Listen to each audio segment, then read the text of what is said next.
اسرائیل Palestine conflict بہت پرانا ہے، تقریباً 100 سال ہو چکے ہیں اس مسئلے کو۔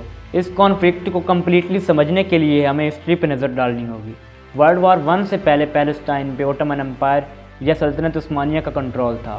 اس وقت پیلسٹائن میں مسلمز میجورٹی میں تھے جبکہ جیوز اینڈ کرسچنز منورٹی میں تھے۔ ورلڈ وار 1 کے بعد سے اس خطے کا کنٹرول فرانس اینڈ برٹن کے پاس چلا گیا اور انہوں نے آپس میں اسے تقسیم کر لیا۔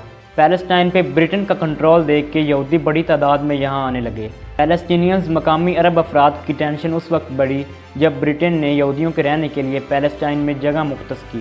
اسی دوران یورپ میں یہودی زیونسٹ موومنٹ نامی ایک تحریک بھی تیزی سے زور پکڑ رہی تھی جس میں یہودی ایک الگ اسٹیٹ کی مانگ کر رہے تھے۔ بیسیکلی یہ کنفلکٹ دو گروپس کے درمیان ہے جو کہ پیلسٹائن کو اپنا کلیم کر رہے ہیں۔ جیوز پیلسٹائن کو اپنا آبائی علاقہ بتاتے ہیں جبکہ مقامی عرب افراد بھی اسے اپنی زمین کلیم کرتے ہیں اور یہودیوں کے اس دعوے کو مسترد کرتے ہیں۔ 1920s اور 1940s کے درمیان پیلسٹائن میں یہودیوں کی آبادی بڑھنے لگی۔ یورپ سے یہودیوں کی بڑی تعداد اس علاقے میں آئی، خاص کر دوسری جنگ میں جب ہٹلر کی فوج یہودیوں پہ قہر بن کے ٹوٹ رہی تھی۔ یہودیوں کی بڑھتی ہوئی آبادی سے پیلسٹینینز اور برٹن حکومت میں تشدد شروع ہو گیا کیونکہ پیلسٹائن اس وقت برٹن کے کنٹرول میں تھا۔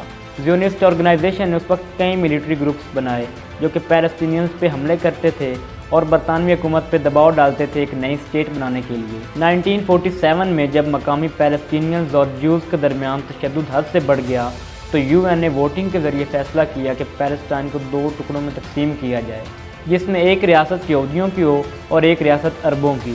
مین پیلسٹائن کا آدھا علاقہ فلسطین کا ہوگا جبکہ آدھا علاقہ اسرائیل کا، اور یروشلم ایک انٹرنیشنل سٹی ہوگا۔ اس پارٹیشن کا مقصد یہودیوں کو ان کی ریاست دینا جبکہ پیلسٹائن کو آزادی دینا تھا تاکہ پرتشدد واقعات کو روکا جا سکے۔ UN کے اس فیصلے کو یہودیوں نے تو قبول کر لیا لیکن عرب کنٹریز اور پیلسٹینین نے اسے عرب علاقے پہ قبضے کے طور پہ دیکھا۔ 14 مئی 1948 جب اسرائیل ایک الگ اسٹیٹ بنا تو اس کے اگلے ہی دن ایجپٹ، سیریا، جارڈن اور عراق نے مل کے اسرائیل پہ اٹیک کر دیا۔ یہ فرسٹ عرب اسرائیل وار تھی۔ اس جنگ میں تقریباً 7.5 لاکھ پیلسٹینینز کو اپنی جان بچانے کے لیے ہمسایہ ممالک میں فرار ہونا پڑا۔ یہ جنگ اسرائیل نے جیتی اور ساتھ ہی پیلسٹائن کے بہت سارے علاقے پہ قبضہ بھی کر لیا۔ غازہ اور ویسٹ بینک کے علاوہ اب سارا پیلسٹائن اسرائیل کے قبضے میں تھا۔ غازہ ایجپٹ کے کنٹرول میں تھا جبکہ ویسٹ بینک کو جارڈن کنٹرول کرتا تھا۔ اب دنیا کے مختلف علاقوں سے کئی یہودی اسرائیل آنے لگے۔ 1967 میں عرب کنٹریز اور اسرائیل کے درمیان ایک اور جنگ ہوئی جسے 6 ڈے وار بھی کہا جاتا ہے۔ جنگ اسرائیل جیت گیا اور ساتھ ہی سیریا سے گولان ہائٹس، جارڈن سے ویسٹ بینک اور ایجپٹ سے غازہ اور سینائی کے علاقے پہ بھی اسرائیل نے قبضہ کر لیا۔ 1973 میں ایجپٹ اور سیریا نے اپنے علاقے چھڑانے کے لیے اسرائیل پہ پھر اٹیک کیا۔ اس جنگ کو یوم کپور جنگ بھی کہا جاتا ہے۔ 10 سال بعد اسرائیل اور ایجپٹ نے امن کا معاہدہ کر لیا اور سینائی ایجپٹ کو واپس کر دیا گیا۔ اسرائیل اب بھی ویسٹ بینک پہ قابض ہے۔ 2005 میں اسرائیل نے غازہ سے فوجیں نکال لی تھیں۔ UN آج بھی غازہ کو اسرائیل آکوپائیڈ کنسیڈر کرتا ہے۔ اس کے علاوہ اسرائیل پورے یروشلم کو اپنا کیپٹل مانتا ہے۔ 2007 میں غازہ کا اقتدار حماس نے سنبھالا جو کہ فلسطینی عسکریت پسند گروپ ہے۔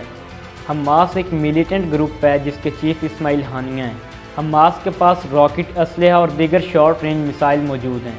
کئی دفعہ حماس اٹیک کر چکا ہے اسرائیل پہ، جس میں سب سے بڑا اٹیک 7 اکتوبر والا اٹیک ہے۔